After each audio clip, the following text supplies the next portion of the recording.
फतेहारे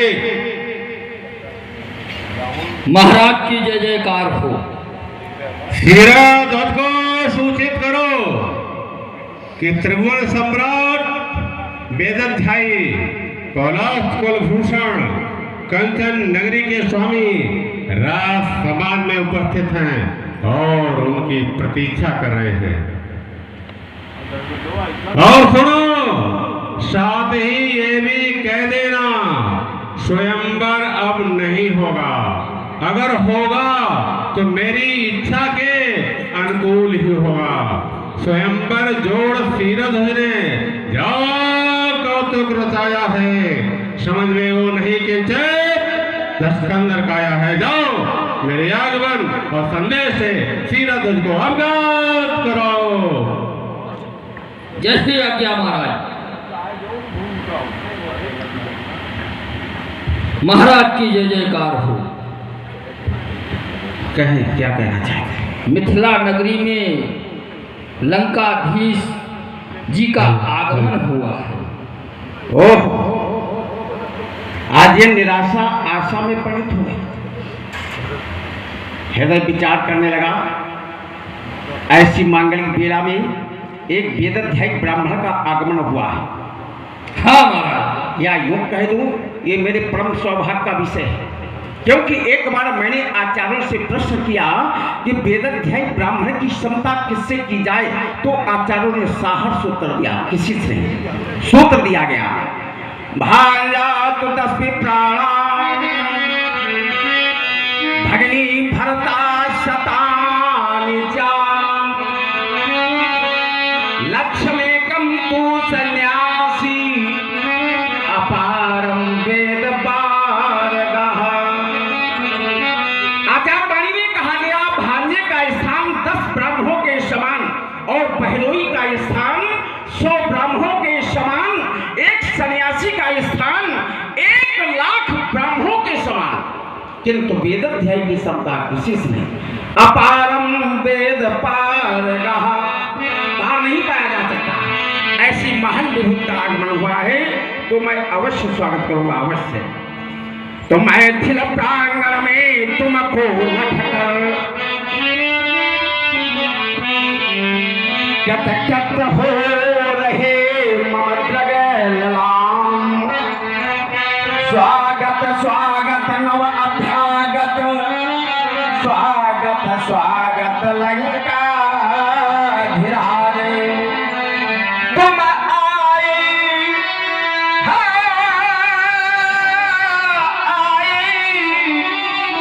प्राची द्वार खोल, ऐसे पतंग नभ में विशाल। पतंग का तात्पर्य सूर्य से है।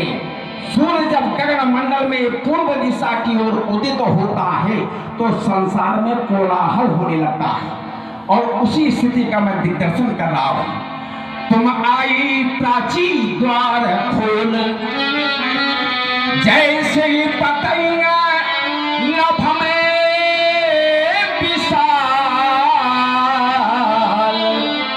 और कटा कुहर मिथ गया तीर, मुखरित जन जन का अंतराल है। पलिक पावरी बिछे हुए, प्रस्तुत साहस है योगीराज। ये सिरध्वज अपनी वैठी वाणी से आपका भव्य स्वागत करता है। इष्ट बंधु स्वीकार स्वीकार। श्रेष्ठ योगिक क्रियाओं के कारक एवं कर्णधार, यम नियम आसन प्राणायाम प्रत्याहार ध्यान धारणा समाधि अष्टांग योगी सुप्रसेवक क्षीरध्वज, स्वागत स्वीकार तुम्हारा है। शिष्टता मान्यता मार्मिकता सद्भावों से विस्तारा है, जो पंथ मानसी धारा है उसका उनसे प्रिय आदर है। कल्याणकार सुख शांत सफलता महामाय गंगाधर हैं। उद्देश्य पूर्ति के यत्र तुम्हारे हम भी उद्देश्य लिए आए। अपने यंत्र तंत्र मंत्रों से साधन के रूप किए आए। भिन्न भिन्न हो मार्ग भले, लक्षांत एक ही है सबके। उल्टे सीधे भाव कर्म विकसितो गुप्त में है आपके। तुम परम पिनाकी के किंकर, तुम पर प्रसन्न है सीरध्वज प्रभु इलापति भोले शंकर।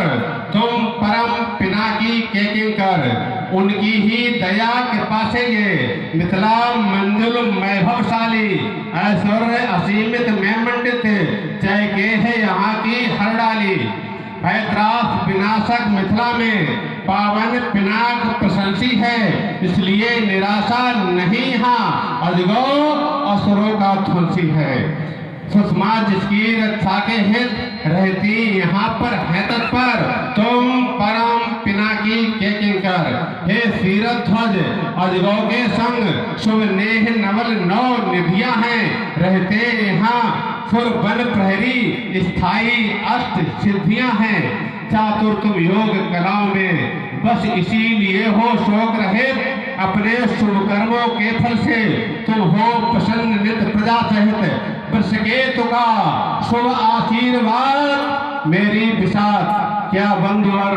तुम परम पिनाकी के किंकर, तुम परम पिनाकी के किंकर। योगीराज इष्ट बंधु, आपकी मुखारविंद की शोभा को लगकर मुझे ये आभास हो रहा है कि आपको आपके जीवन का लक्ष्य और आधार दोनों प्राप्त हो चुके हैं। बताइए, पूज्य गुरु की कृपा हो गई क्या सफल। प्रज्वलित आस का दीप तुमको मिला। चक्षु चंचल बिछाए रहे राह पर। दिव्य दर्शन हुए नैनामृत का मिला। योग पथ पर चले, योग पूरा हुआ। कर्म की साधना क्या सफल हो गई। भावना थी विमल, कामना पूर्ण हो। शांति की निधि जनक क्या तुम्हें मिल गई। प्रज्वलित ज्वाल का तेज लख तुम रुके। ज्वाल से खेल करने को मैं चल दिया। भिन्न पथ हैं मगर लक्ष्य तो एक है। लक्ष्य से तुम डिगे, मैं मिलन चल दिया। भाव मेरे समझ ना सकोगे जनक। समझे भावों को शंकर या जानूंगा मैं। लक्ष्य आधार समझेंगे भूप सभी। शीघ्र प्रकट करो, मर्म जानूंगा मैं। इष्ट बंधु, कहो। पुत्री सीते के हित, अयोनिज वर की खोज, आधार अजगो, लक्ष्य सीता या यूं कह दो धनुष भंग का आयोजन। इस उद्घोष को सुनकर के दिव्य संतर के नृपालों का, अतिथियों का, ऋषियों का, मुनियों का, राजकुमारों का सभी का आगमन हुआ है। किंतु अभी तक मेरे प्रण की पूर्ति न हो सकी। योगीराज इष्ट बंधु, आज स्वयंवर का अंतिम दिन है। भगवान शंकर की वाणी पर आज भरोसा कर रहे हैं, जबकि माता सती ने भगवान शंकर की बात को नहीं माना। और आप आज भी भरोसा करें अंतिम क्षण में, ऐसा क्यों? अवश्य विश्वास है। भगवान शंकर विश्वास के प्रतीक है। मुझे पूर्ण विश्वास है।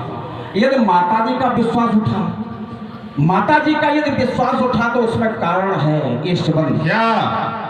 जिस कालखंड में ये राम चर्चा सुनने गए हैं अगस्त ऋषि के आश्रम पर, तो माता जी ने कथा नहीं सुनी।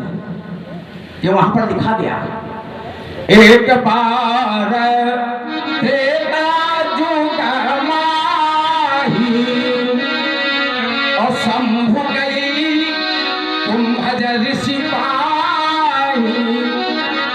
संग सती जगत जानी भावानी और पूजे ऋषि अखिलेश्वर जानी। माता जी जब गई है तो श्रोता में नाम है इनका। जगत जननी है, जगदम्बा है और भोले बाबा जगत पिता है। तो ऋषि जी ने जो है उनकी पूजा की है, पूजा की है। और पूजा का उल्टा अर्थ हुआ, क्योंकि हमारी सनातन धर्म संस्कृति कहती है और करती भी है, क्योंकि वक्ता की पूजा जो है श्रोता करता है, और यहाँ हो क्या रहा, वक्ता पूजा कर रहा है श्रोता की। पूजे ऋषि अखिलेश्वर ज्ञानी, ऐसा जानकर के उन्होंने पूजन किया। अब कथा सुनने के लिए जब आग्रह किया तो ऋषि जी सोचते हमारी वाणी पवित्र हो जाएगी, जब ऐसे महापुरुष हमारे सानिध्य में आए हैं, आज हमारी वाणी पवित्र हो जाएगी प्रभु की कथा सुनाने में। देखो विचार कितने सुंदर, लेकिन माता जी में अतिरेक हुआ। माता जी कहती हैं, विचार करती हैं, क्योंकि बुद्ध का अतिरेक है और बुद्ध का प्रभाव माया में चलता है संसार में। ये वक्ता इतना डर रहा है तो ये मुझे कथा क्या सुनाएगा, मेरी पूजा करना है, तो इन्होंने कथा नहीं सुनी। तो वहां वर्णन किया गया, राम कथा मुनि पंच बखानी, और सुनिए महेश परम सुख मानी। भगवान शंकर ने सुख माना है कथा से, माता जी ने, उनका नाम नहीं आया। अब इसके बाद में क्या हुआ, कथा सुनते चले तो वर्णन किया गया, मुनि सन विदा मैं त्रिपुरारी, और चले भवन संग दक्ष कुमारी। श्रोता में नाम नहीं रहा, दक्ष कुमारी, ये राजा दक्ष की पुत्री है, बुद्धिमान बाप की पुत्री है। ये माया में दक्ष है, अदक्ष नहीं, दक्षा नाम दिया दक्षा, जो माया में दक्ष है, परिपक्व है, इसे श्रोता में नाम नहीं, कथा सुनी ही नहीं, तो विश्वास कैसे। भगवान शंकर ने बताया भी, मार्ग में प्रभु के दर्शन हुए कि असमय में ऐसा दर्शन किया तो भोले बाबा गए नहीं, दूर से प्रणाम कर दिया, कहे सच्चिदानंद परधामा। माता जी ने देखा, इन्होंने प्रणाम किया, ये क्षत्रियों के बालक हैं, राजा के लड़के हैं, कितने ये भावुक हैं, इनको अपनी गरिमा की ओर ध्यान नहीं है। तुम्हारा स्थान कहाँ है, शंकर जगत बंद जगदीशा, सुर नर मुनि सब नावत शीशा। तुम्हारी तो जीवन गरिमा ये है, अकेले राजाओं के लड़कों को प्रणाम करती, और इनकी नारी को किसी ने अपहरण कर लिया है। इतने भोले भाले हैं, ये पेड़ों से, वृक्षों से, पत्तियों से, इनसे पूछ रहे, इतने ही पागल हो गए। अब बुद्धि का अतिरेक है, बुद्धि विचार कर रही है, और बोले भोले बाबा कहते नहीं, ये प्रभु लीला कर रही है, कहना नहीं नहीं। यहाँ तक माता जी ने कह दिया, भगवान शंकर को मौन होना पड़ा। एक सिद्धांत दिया बहुत सुंदर, ब्रह्म व्यापक धीरज अज अकल अनी है अभेद, सो कि देह धरि हो नर, जाहि न जानत वेद। इतना प्रमाण पत्र दे दिया माता जी ने, जो ब्रह्म जब यहाँ संसार में आता है मानव रूप में, तो वेद तक नहीं जानती। अब भोले बाबा मौन हो गए कि अब जब वेद इन्होंने प्रमाणित कर दिया तो हमारी तो कोई बातें नहीं थी। तो अब जैसे तुम्हें शांत हो वैसा, तो इन्होंने परीक्षा ली और वो ही परीक्षा ली। और इस आगे का इतिहास कहना उचित है, इस समय की ओर भी ध्यान देना है। तो इस संबंध में ये कहना चाहूँगा, उन्होंने ध्यान से कथा नहीं सुनी, बस बात ही है, और इसीलिए विश्वास नहीं हुआ। जब कथा सुनी ही नहीं तो विश्वास कैसा। और हमने कथा सुनी है, पूर्वजों से मैं सुनता आ रहा हूँ, क्योंकि हमारे पूर्वज से देवराज के समय जिसमें इनका आगमन हुआ था, जब ये दिए गए थे तभी मुझे ये कहानी मुझे अवगत कराई गई, और वो कन्या मेरे यहाँ उत्पन्न भी हुई, तभी तो सिद्धांत दिखाया है। धनुरुद्ध संकुथो विदेहे सुमहायसा, राजर्षि देवरा तत्सै तदौ हस्ती ससायकम्, पालित्वा चलो भंगम् धनो काले मम, त्वया देया तस्मै कन्या एवं उपागतो हरा। अभी भगवान शंकर की वाणी है, हमें पूर्ण विश्वास है ये कार्य पूरा होगा। अब जब कन्या के द्वारा उठाया गया है, पालित्वा उसने उठाया है, और यहाँ वही किया, फिर प्रारंभ हो गई है। तो शक्ति को ब्रह्म चाहिए, इष्टबंध शक्ति को ब्रह्म चाहिए, और वही क्रिया का मैं पालन कर रहा हूँ, क्योंकि पिता धर्म के नाते। योगीराज, इष्टबंध आपका तात्पर्य है कि अजगौ ब्रह्म मिलाने का माध्यम है, और आपके लिए शास्त्रों में कहा गया है, जासु ज्ञान रवि भव निश नाशा, बचन किरण मुनि कमल विकासा। आपके ज्ञान रूप या आपके सूर्य रूपी ज्ञान के समक्ष भव रूपी रात का नाश हो जाता है, और आपके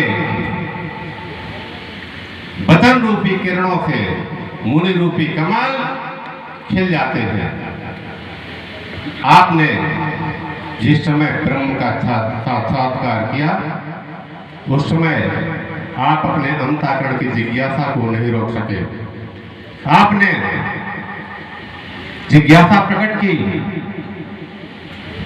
मूरत मधुर मनोहर देखी, भय विदेह विदेह विषय की। आपको अपने शरीर का भी भान नहीं रहा। आपने विचार किया, ब्रह्म जो निगम नेत कही गावा, उवय वेशधर की सोई आवा, सहज विराग रूप मन मोरा, थकित होत जिम चंद चकोरा, ताते मैं पूछाऊं सत भाऊ, कहाई नाथ जन करी दुराऊ, इनई बिलोगा अत अनुरागा, बरबस ब्रह्म सुखई मन त्यागा।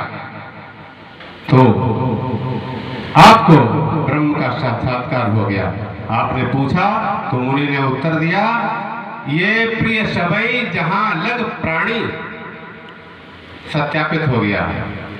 तो मेरा कहना यह है कि जब ब्रह्म की प्राप्ति हो चुकी है, इसीलिए मैंने आपसे पहले कहा था कि योग पथ पर चले योग पूरा हुआ, कर्म की साधना क्या सफल हो गई, भावना थी विमल कामना पूर्ण हो, शांत की निधि कौन है, साक्षात ब्रह्म। शांत की निधि जनक क्या तुम्हें मिल गई, मैंने यही कहा था। लेकिन आपने जो प्रतिज्ञा की है, वो आपकी प्रतिज्ञा निर्मूल है, क्योंकि प्रतिज्ञा सिद्धांत के प्रतिकूल है। सिद्धांत क्या है, जो घरवर कुल हो ये रूपा,